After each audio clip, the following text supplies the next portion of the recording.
जी आपके चरणों में कोटि कोटि नमन। गुरुदेव भगवान, तन मन और धन से सबसे बड़ी सेवा कौन सी है इनमें? मन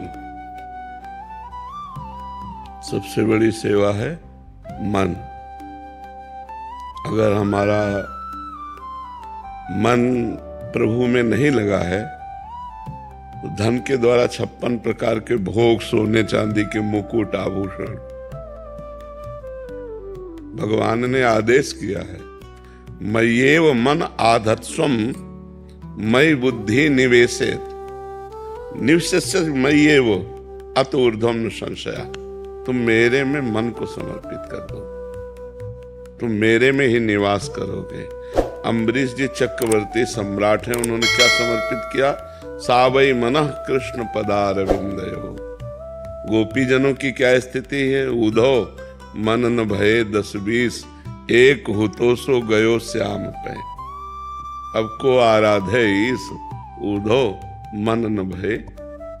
उधो मन माने की बात, दाख छुहारा छाणी अमृत फल, बिस कीरा बिस खात, उधो मन माने की बात।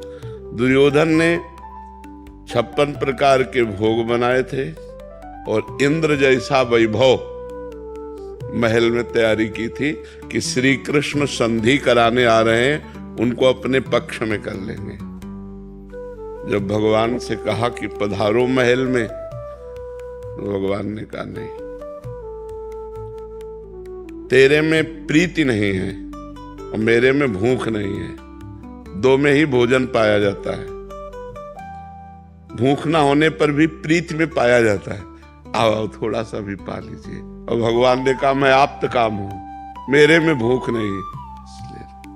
और वही भगवान वहीं से सीधे विदुर जी के घर जाते हैं और विदुरानी के अंदर इतनी अपार प्रीति है कि उनको शुद्ध नहीं अपने तन की। भगवान जब गए तो भगवान के ध्यान में मगन होकर स्नान कर रही थी। जो ही किसी दरवाजा कौन, तो श्री कृष्ण, बस इतने में तो डूब गए। लड़खड़ाती हुई दरवाजा खोला, उनको होश नहीं, पकड़कर भगवान अंदर ले गए। विदुरानी जी से कहा भूख लगी है, क्योंकि प्रीति है ना, तो प्रेमी के हाथ का भगवान पाना चाहते। भूख लगी है तो क्या? बोले वो केला रखे ले आओ। विदुरानी जी केला लाती है और गूदा फेंक देती है और छिलका भगवान के मुंह में लगा रहे, भगवान उससे पा रहे। इसमें प्रधानता अगर धन की होती तो दुर्योधन के यहां पाते, अगर तन की होती तो भगवान दुर्योधन के यहां सुंदर राजकुमार धन सब शरीर से व्यवस्थाएं की थी। तो तन और धन दोनों होने पर भी मन न होने के कारण भगवान ने वहां स्वीकार नहीं किया, और विदुरानी के यहां मन प्रेममय है, इसलिए उन्होंने स्वीकार किया। तो तन और धन से बड़ी सेवा है मन की सेवा। जैसे हमारा भाव है कि कोई दुखी ना हो, पूरा संसार स्वस्थ और सुखी रहे, ये भाव भगवान स्वीकार करते हैं। मन है तो बात, खास बात तो मन है कि नहीं? आप बताओ, जैसे हम आपको बुलाया अपने घर, सब भोजन दे दिया, लेकिन हमने प्रीति नहीं दी और कुछ नहीं है, प्रेम से आपको बुला के बैठा ला, प्रेम से मन दे दिया 10 मिनट आपसे, तो आपको लगेगा यार बहुत अच्छे आदमी, जरूर गरीब आदमी, नहीं खवा पिया पाए, पर यार मतलब हमारा मन संतुष्ट हो गया। हाँ, तो वो मन लगा करके जो प्रीति की जाती है वही खास। सब जगह मन श्रेष्ठ हुआ कि नहीं हुआ? कहीं भी आप देखो तो हमारा चाहना भी मन लगा करके है, और कोई भी कार्य करें उनमें प्रधान तन होता है या धन होता है या मन होता है। कोई भी क्रिया करो प्रधानता मन की होती रहे, तो मन लगाकर बात सुनना, मन लगा करके आप पढ़ाई करना, मन लगाकर आप इस कार्य को करना, सारा का सारा खेल मन का है ना? मन का तो तन और धन ये गौड़ है, मुख्य है मन। तन और धन का क्या अस्तित्व है महाराज जी? इन दोनों का क्या अस्तित्व है?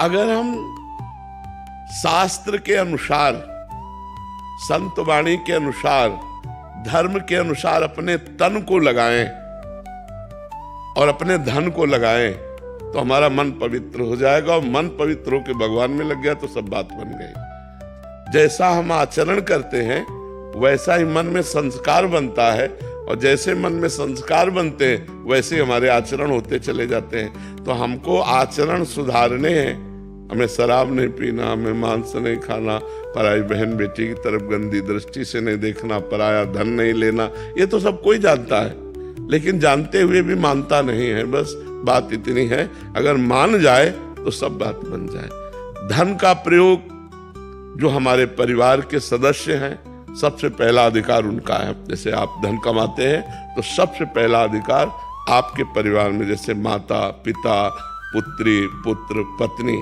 इनका अधिकार है। फिर दूसरा अधिकार, हम जो पुण्य करना चाहें, जैसे तीर्थ स्थान गए, हम कुछ पुण्य दान कर, लेकिन पहला हमें व्यवस्था उनकी करनी है, सबसे पहला कर्तव्य, क्योंकि वो आश्रित जन है, और उसमें भी उनसे भी पहले अतिथि, उनसे भी पहले अतिथि। जैसे हम भोजन पाने जा रहे हैं परिवार के, इतने में दरवाजे कोई आया और वो कह रहा मैं भूखा हूं, अब रुक जाओ, पहले उसको भोजन पवा दो, उसकी भोजन व्यवस्था करो। अतिथि का अधिकार परिवार से भी बढ़कर के, हमारे धन पर सबसे पहला अधिकार परिवार पर है, और परिवार से भी बढ़कर आए हुए अतिथि पर है। कोई भूखा संत, महात्मा, सन्यासी, भिक्षुक कोई भी आ जाता है और कहता है मुझे भोजन, मान लो 5 लोग हैं, मुझे भोजन चाहिए, तो हम अपने घर के 5 लोग आज बाद में बना लेंगे या शाम के पा लेंगे, पर इनको हम भूखा नहीं जाने देंगे। ये हमारा धर्म कहता है। और जो धन है उसका एक विभाग जरूर करना चाहिए, एक हिस्सा जरूर निकालना चाहिए। जैसे 100 रुपया है धर्म से कमाए हुए पर, अधर्म के कमाए हुए की बात नहीं कर रहे हैं, धर्म से कमाए हुए पर, तो हम कोशिश करें कि 90 रुपए का प्रयोग हम करें और 10 रुपए का प्रयोग परोपकार में लगा दें।